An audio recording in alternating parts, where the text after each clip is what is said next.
Hi. So, it's Andy coming to you from Erie. I decided I just wanted to make a spontaneous video to share with my friends because the day is so incredibly lovely, low 80s, sunny, and I'm in the park.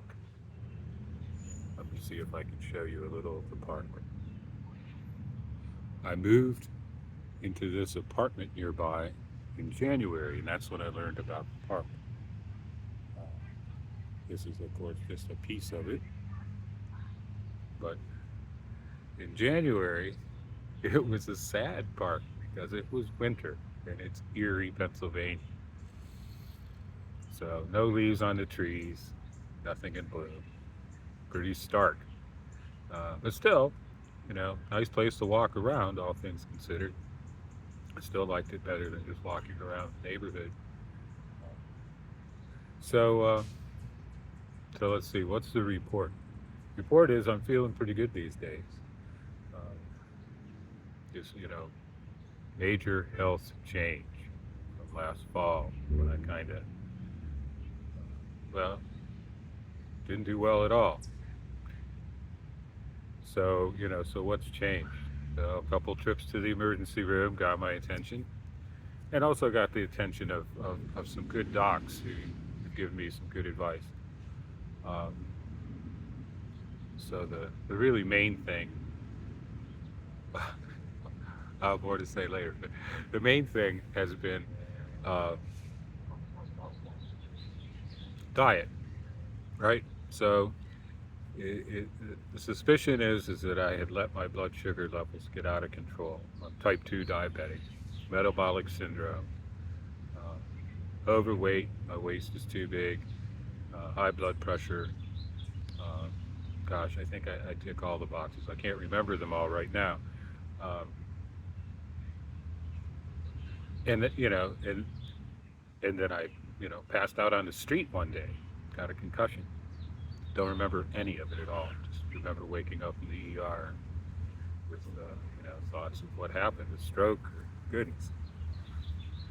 But they couldn't figure it out. And then a couple of weeks ago, riding back after riding home with a friend after having breakfast, and he thought I had a stroke right there and then in the passenger seat of his car. And we weren't far from the hospital, so we just drove to the ER. And I went through the whole stroke protocol thing, which is scary. All these people kind of jump on you all at once. I had IVs in both arms, firing questions at you as nicely as they could. But again, no resolution. CT scan and the test they did just said no, not a stroke, not even a TIA. Maybe some kind of seizure. Well, what's that? Don't know. So left me flummoxed. So I go to see my doctor, and we go over the whole sugar thing, and he's like, "Do you want to get your blood sugar down as quickly as possible?" He goes, "I'd recommend that." And I said, "Sure." He goes, "Well, the best way to do that is insulin therapy. So 4 times a day, sticking yourself with a needle, one long-acting insulin, and the one before each meal." So as I have fairly high dose of this stuff, and like any sane person, I don't like sticking needles in. Uh, but what a difference it made within days of using the insulin and bringing my blood sugar down out of the stratosphere. Depression lifted, anxiety lifted, and finally I could sleep again. I've been having a hell of a time getting any kind of sleep, for more than a half hour or so. Um, so the good news is that this, like, it really worked well. And I concentrated on that. I thought, okay, the one way I know where I can reduce the insulin is diet. Just don't consume things that turn into glucose in your body.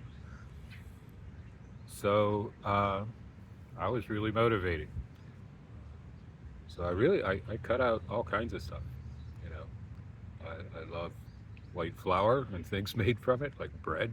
I used to make my own bread. Uh, stuff like that. rice, kind of like all my favorite foods out the window completely. Just stopped eating it. But I like to cook, so I looked at all these low carb recipes and the people online talk about all this stuff. Tried to avoid the crazy ones, uh, and actually found some really great PhD researchers, who talk about published papers and all the right stuff scientists ought to be talking about. And they were explaining lots of interesting stuff about why lowering your carb intake and simply eating a variety of the lower carb uh, vegetables and fruits uh, improves your gut bacteria, does other things, improves brain health and mental health. There's a guy, Chris Palmer, psychiatrist out of Harvard, uh, got a book out called Brain Energy. So he talks about the way metabolism works and how it affects the brain and how it can be used to give dramatic results to a lot of people who have mental conditions like depression, anxiety. But he was even talking about bipolar and schizophrenia, etc. The really tough ones. Just today I watched one on ADHD. Wow, is there nothing they won't claim for improved metabolic health to do? But hey, I'm trying it out. It's working for me, so I'm not complaining. And along the way, uh, I think because I'm no longer going through I'm no longer sustaining a really high level of blood glucose. And I'm not suffering through many spikes either. And the spikes I have aren't as dramatic. So, just overall, much better control. Can't imagine it getting too much better than what I've got it right now after just, 2+ months or something like that. Uh, oh, and of course, one thing I've really enjoyed is I've lost like 15 pounds. Uh, Actually, I lost 14 pounds in just 1 month. I'm not sure how much more I've lost since. Um, 14 in a month sounded like it. Well, I had a lot to lose. So anyway, I feel a lot better. It's nice to be lighter during the summer. It's nice to take up notches in my belt, that kind of stuff. Uh, but overall, just my mood, my affect is so much better, like all the time. Not perfect, of course. I wouldn't want it to be.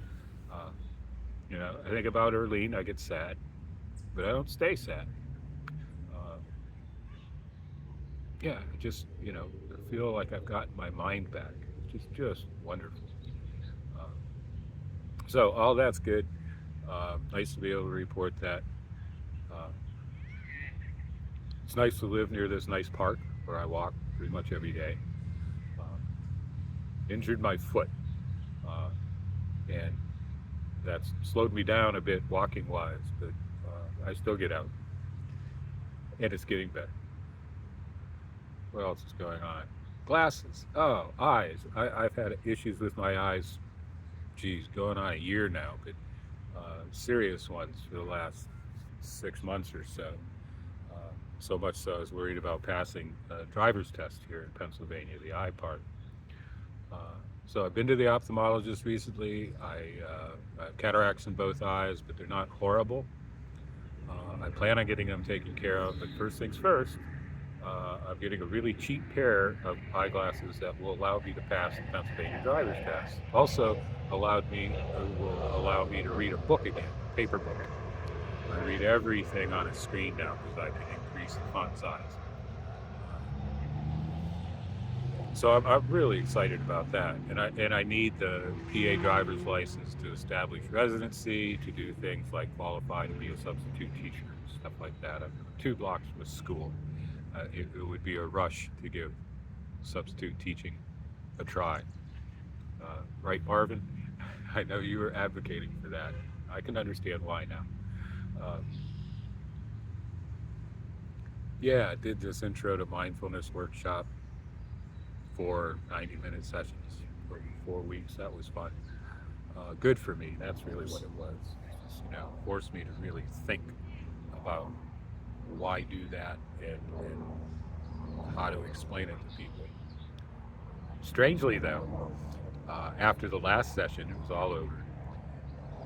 I took a workshop, just a 3 hour workshop on just one day on a Saturday.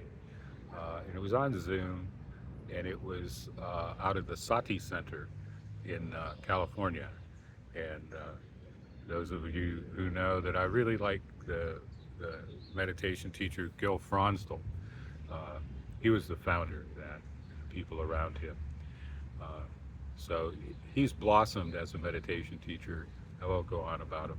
But I had been to some of the first courses the Sati Center ever offered back in the 90s. So it was really heartwarming to go back and take a workshop from them. Not a Gil workshop. They generally get other people to do those things because he's doing the whole meditation thing on a daily basis. Uh, and the Sati Center generally, it's more scholarly focused. Used to be pretty much ancient Buddhist text kind of stuff. These days, it's much wider. Plus, they're supporting a complete Buddhist chaplaincy program. It'll qualify you to be a chaplain in California. I think that's just wonderful. Uh, but I went to a workshop with a guy named Judd Brewer. Uh, he's a Brown University psychiatrist specializing in addiction and has a big interest in meditation. And a lot of people will talk about meditation as being a way to address addictions of all sorts, whether it's just sugar or maybe it's heroin, uh, and everything in between. So I don't know. I enjoyed both the content of what he had to say, and yeah, he's written a lot of books too. I guess he's pretty famous in those circles. Uh, but also appreciated the way he did the workshop. It made me think, damn, I wish I had watched this before I did my workshop, because I thought he was very clever about his use of Zoom and breakout rooms. So I enjoyed it immensely and I learned a lot, so that was nice too. I'm still doing guided meditation once a week for Little Falls Village, and frankly, that's a blast. I like doing that. So, did it today, and starting to challenge them more with more silence and less guiding. Uh, and my own meditation practices is sort of come back to life in a really nice way. Doing more sitting meditation and really enjoying that. Combine that with walking in the park, uh, doing some writing. It's all good. What else can I say? I'm sure I'm just boring everybody to death. Frankly, that's okay because you're in control. Just turn away anytime you want. Uh, let's see. The last thing, I guess, is uh, what? What's the last thing? Oh, so organization in DC called WAVE, WAVE. It's an acronym. Washington Area Village Exchange, and they're supporting 80 nonprofit neighborhood-based aging in place villages. If you don't know what they are, go look up that string of words. Been around for, geez, decades now, and spreading. So, so it was suggested I could do two things. Uh, I could develop a workshop to do for people who are managing villages uh, on how to start a meditation group, because I've done that once with some help, actually with a lot of help from one person in particular, uh, and, and I've been doing this guiding meditation now for, I guess it's going to be going on 2 years, I think. So, so that's cool. The other thing was to develop a workshop for the same organization and the same people on how to support caregivers in a volunteer organization with volunteers who want to help people around them. age and place. Uh, and of course, my focus has got to be dementia caregivers, in particular because they have the least support in among anybody. You know, uh,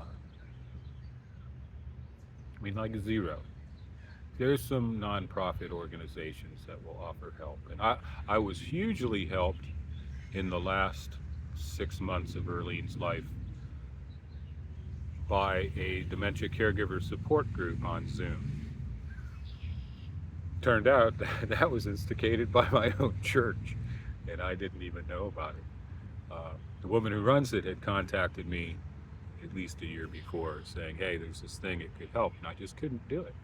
I needed to organize time away from Earlene in order to get the support I needed. And it took me a long time to figure that out.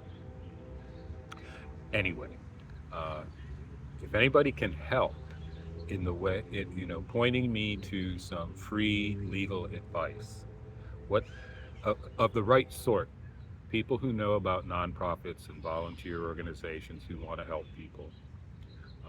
I really want to be able to tell villages, here's the legal advice that you can run with in terms of the insurance you're carrying and who you're trying to help and the kind of training that you can give to the helpers so you don't have any liability concerns with people who have dementia. I'm shocked I even have to say that. I now know a lot of people who have been dementia caregivers and quite a few people with dementia as well. Uh, I don't think there's any issue at all. I mean, as one person told me, how are they any different than somebody that has cancer? And it's the fear, the misunderstanding, and frankly the prejudice that's come over time. Just like it was with my hometown of North Warren, Pennsylvania. The biggest employer there was one of the three Pennsylvania state mental hospitals. It was huge. It's like a college campus, 2,000 patients, 2,000 staff. Uh, my first wife's father was the superintendent of it. He was a psychiatrist. So those patients were discriminated against because they had mental illness. Uh, there were times, anyway, even my little town. Um, so, so anyway, I won't go on too much longer about that. Just to say, it does my heart good to think I can do some work and at least uh, maybe point people in a better direction than they're going now. So, so I explicitly went to my neighborhood nonprofit and asked for help, and they came right back and said, "We aren't going to help you with anything." And I was stunned because I knew the people running the organization. They knew me. They knew Early. Uh, they liked this. I was volunteering. I even worked for them for a while. Uh, and man, I was flummoxed, angry, pissed off, sad. Uh, and that's really stayed with me for a long time. It's only working through all those feelings that I'm able to do this now. Uh, and, I'm motivated. So we'll see. I'd like to get some legal advice. And then, I think I know enough people with the right skills to put together a workshop that would be interesting and useful. So those are really good things to do. And thinking about getting my glasses, and that'll just open up uh, possibility of applying for more interesting work and all of that. Um, Erie's more interesting than I had thought it would be, um, and a little harder to live in than I thought it would be too. Uh, so So my spirits were lifted a lot in the last few days when I came across three different, in different times and different spaces over the course of 3 days, uh, three different interracial couples. Erie is seriously segregated, and I was thinking, God, I'm really the odd man out, having had a partnership with a black woman for 15 years. So it just made me feel better. Turned out one of them was the woman that lives in the apartment right below me. Uh, yeah, so springtime came at the right time, and I got the medical help at the right time. Uh, I found good information on YouTube about diet. Uh, I'm trying to get really constant exercise every day. Um, my foot injury came from stretching too much, too hard. Uh, so that is kind of ironic. And I miss you all just terribly. But thankfully, it's not an overburdening depression like it was last fall. Uh, I really, I was worried about myself. Um, so coming back to life, there are many people I owe phone calls to, and I'm finally in a position where I think I can start to do that. Not all at once, but a little bit at a time. I've got a few other like major things I've got to deal with that now that I can. Not least of which is going through probate uh, with Erlene's will. Yeah, love and peace to you all. Really nice to just sit here and talk to you. And if you only watch the first 30 seconds of this, I appreciate it and I understand. Bye bye now.